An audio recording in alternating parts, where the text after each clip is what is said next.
అంబేద్కర్ కోనసీమ జిల్లా రామచంద్రపురం టౌన్హాల్లో రక్షాబంధన్ వేడుకలు అత్యంత వైభవంగా జరిగాయి.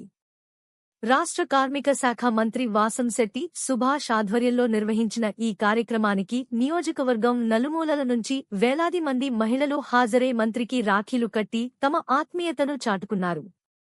మంత్రి సుభాష్ మాట్లాడుతూ, రామచంద్రపురం నియోజకవర్గంలోని ప్రతి ఆడపడుచుకు తాను అండగా ఉంటానని హామీ ఇచ్చారు.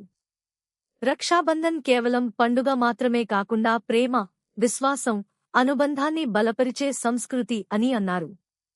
అభివృద్ధి అంశాలపై మాట్లాడిన మంత్రి, గత 2 ఏళ్లలో నియోజకవర్గానికి 250 కోట్ల రూపాయలు నిధులు తీసుకొచ్చి పలు అభివృద్ధి పనులు చేపట్టామని తెలిపారు.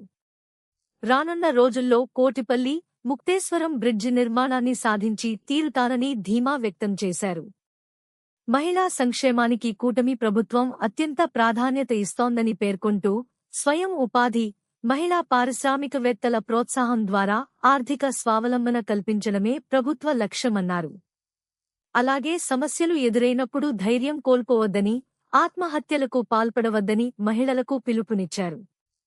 రక్షాబంధన్ సందర్భంగా మహిళల కోసం ప్రత్యేక ప్రేమ విందు, నృత్యం, పాటలు, అంత్యాక్షరి, కుర్చీలాట, టగ్ ఆఫ్ వార్ వంటి వినోద పోటీలు నిర్వహించగా విజేతలకు మంత్రి బహుమతులు అందజేశారు. అనంతరం సత్యం వాసంశెట్టి ఫౌండేషన్ ఆధ్వర్యంలో మహిళలకు నూతన వస్త్రాలు పంపిణీ చేశారు. ముందుగా అందరికీ రక్షాబంధన్ శుభాకాంక్షలు తెలియజేసుకుంటూ, ఈరోజు అన్నతో ఒకరోజు అనే రాఖీ పండుగ జరుపుకోవడం జరుగుతూ ఉంది. ఇంతమంది మహిళలు, నా సోదరీమణులు వచ్చి రాఖీ కట్టడం జీవితంలో మర్చిపోలేని రోజు. ఎందుకంటే ఇది కేవలం తాడు మాత్రమే కాదు, లేకపోతే దారం మాత్రమే కాదు, అది ప్రేమ, ఆప్యాయతకి చిహ్నం. అలాగే అన్నగా నేనున్నాను అనే భరోసా, రక్షణ వాళ్ళకి ఇవ్వాల్సిన పరిస్థితి ఉంది. ఈ రోజున అందరూ కూడా ప్రేమపూర్వకంగా ఇక్కడికి రావటం, నన్ను సోదరుల్లో భావించడం, గత సంవత్సరం కూడా ఇలా మహిళలందరూ రావడం చాలా సంతోషాన్ని ఇచ్చింది. మరి నా సోదరీమణులందరికీ కూడా నా హృదయపూర్వక నమస్కారాలు తెలియజేసుకుంటూ, వాళ్ళకి రక్షణగా, ఒక భరోసాగా నేను ఎప్పుడు నిలబడతానని చెప్పి మాటిస్తూ ఉన్నాను ఈ రాఖీ సందర్భంగా. అలాగే ఈ ప్రభుత్వం, ఈ మంచి ప్రభుత్వం కూడా ఎప్పుడు కూడా మహిళా లోకం గురించే, మహిళల గురించి అధిక ప్రాధాన్యత ఇస్తూ వస్తూ ఉంది. సంవత్సరానికి 3 సిలిండర్లు కానీ, ఉచిత బస్సు ప్రయాణం కానీ, అలాగే తల్లికి వందనం, ఎంతమంది పిల్లలు ఉంటే అంతమంది పిల్లలు ఇవ్వడం కానీ, మహిళల కాళ్ళ మీద మహిళల సార్థకత కోసం ఎప్పుడు నిరంతరం ఈ ప్రభుత్వం కృషి చేస్తూ ఉంది. వాళ్ళ కాళ్ళ మీద నిలబడి వాళ్ళు ఒక చోట ఉద్యోగం చేసుకునే పరిస్థితి నుంచి వాళ్ళే 10 మందికి ఉద్యోగం ఇవ్వాలనే కృతనిశ్చయంతో ఈ ఎంఎస్ఎంఈ పార్క్స్ కానీ, అలాగే అనేక కుటీర పరిశ్రమలు కానీ, చిన్న పెద్ద సూక్ష్మ పరిశ్రమలు కానీ ఇవ్వడానికి అధిక ప్రోత్సాహం ఇస్తూ ఉంది. టైలరింగ్ నేర్పించడం కానీ, అనేక చేతి వృత్తులు ప్రాధాన్యత ఇవ్వటం, వాళ్ళకి లోన్స్ ఇవ్వటం, డ్వాక్రా గ్రూపులు కూడా మీ అందరికీ తెలిసింది. అది ఫోర్స్లోకి తీసుకుని వచ్చింది ఈ తెలుగుదేశం ప్రభుత్వం. అలాగే ఎన్డీఏ కూటమి నిరంతరం మహిళల కోసం ఆలోచిస్తూ మరి వాళ్ళ కాళ్ళ మీద వాళ్ళు నిలబడే పరిస్థితి తీసుకురావాలని ఈ ప్రభుత్వం కృషి చేస్తారు. అంచెలంచెలుగా ఎదిగిన త్రినేత్ర అంశయ అన్నట్లు ఎంత ఎదిగినా ఒదిగి మన చంద్రన్న సేవకుడు, పవనన్న ఆశయ సాధకుడు, ప్రజల మనసు దోచుకున్న మన జననేత, మన హృదయ నేత్ర, జనం మెచ్చిన జనంలో నుండి వచ్చిన మన యువ నాయకుడు, సుస్థిర ధీమతి, సుమేధనిపతి, దక్షత తీర మహాదళపతి, అనుకున్నది ఎరుగని కార్మిక శాఖ కర్మాగార బాయిలర్స్ వైద్య భీమల మంత్రివర్యులు శ్రీ గౌరవనీయులు శ్రీ వాసంశెట్టి సుభాష్ గారికి స్వాగతం చెబుతూ, ఎందరో అక్క చెల్లెమ్మలు అందరికీ కూడా హృదయపూర్వక రక్షాబంధన శుభాకాంక్షలు తెలియజేస్తున్నారు.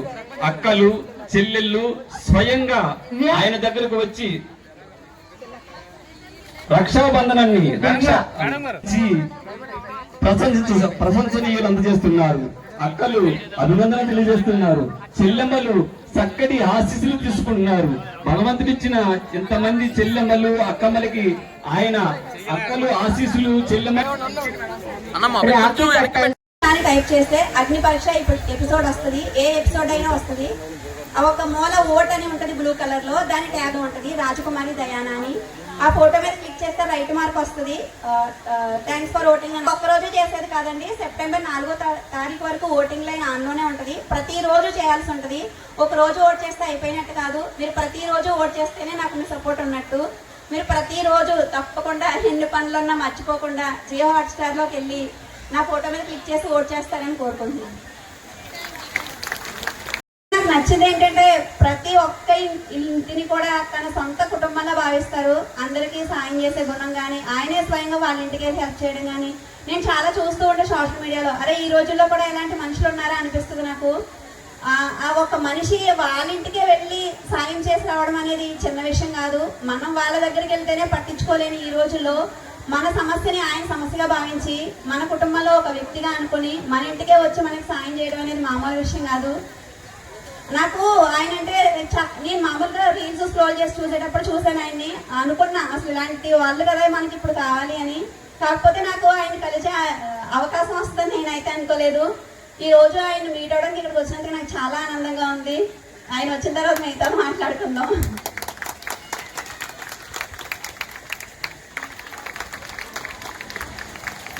థ్యాంక్ యూ అండి. Thank you. ఇలాంటి మహిళ అందరూ విన్నింగ్ కూడా నా విన్నింగ్ భావిస్తాను. నేను విన్ అయితే మీ అందరూ విన్ అయినట్టే. నా విన్నింగ్ నా ఒక్కదానికి మాత్రమే కాదు, నాలో వెనకలో ఉన్న ప్రతి అమ్మాయి కూడా ఒక అడుగు ముందుకేస్తే ఆ పవర్ ఎలా ఉంటుందో చూపించాలనుకుంటున్నాను. తప్పకుండానమ్మా, మీ అందరి సపోర్ట్ ఉంటేనే నేను అక్కడికి వెళ్ళి నెగ్గుకు రాగలుగుతాను. Thank you so much. ఇలాగే ఆదరించి నేను రాజానగరం మండలం తోకడ గ్రామం నుంచి వచ్చాను.